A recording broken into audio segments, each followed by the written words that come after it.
သားသူတွေတော်တော်များများတင်ကြတဲ့ဟာလေကိုဈေးရောက်တဲ့ခါပေါ့နော်ကိုမိတ်ဆွေတွေကိုတငယ်ချင်းတွေကိုအမျိုးတွေကကိုမို့လို့ကိုဈေးမဝယ်တာဘာညာဆိုတဲ့ဗီဒီယိုတွေအရန်တင်ကြရလေနော်ကျွန်တော်ကကြတော့အဲ့လိုမဟုတ်ဘူးတော့ကျွန်တော်နဲ့တီးတဲ့လူကျွန်တော်မိတ်ဆွေတငယ်ချင်းအမျိုးတွေကလေကျွန်တော်စီကကိတ်မမာဘူးတဲ့သူကလေမရှိသလောက်ကိုရှားတယ်အားလုံးနှီးပါးကိုမှမာဘူးကြတယ်နော်ဒီကိတ်လေးဆိုလဲ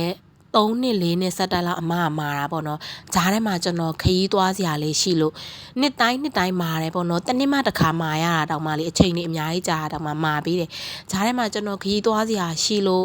မလုတ်ပေးနိုင်တဲ့ခါမျိုးတောင်မှရှိတယ်အဲ့ချိန်အဲ့လိုမျိုးဆိုကိုကအားနာရတာကို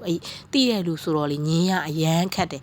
ကိုမတိတဲ့လူဆိုမလုတ်ပေးနိုင်ဘူးလို့ညင်းလိုက်လို့ရတယ်လीနော်ကိုတိတဲ့သူဆိုတော့ညင်းလိုက်လို့ခက်တယ်ဒါမဲ့လည်းနှောင်းနေကြတော့လေထပ်မာပေါ့နော်ဒီကိတ်မာပေးတဲ့အမဆိုကိုတငယ်ချင်းတွေအမျိုးတွေကကြတော့ကျွန်တော်မို့လို့ကိုစီကိုကိတ်ကိုလာမာပေးကြတာကျွန်တော်ရဲ့ကံကောင်းမှုလေးတစ်ဖြတ်ကြော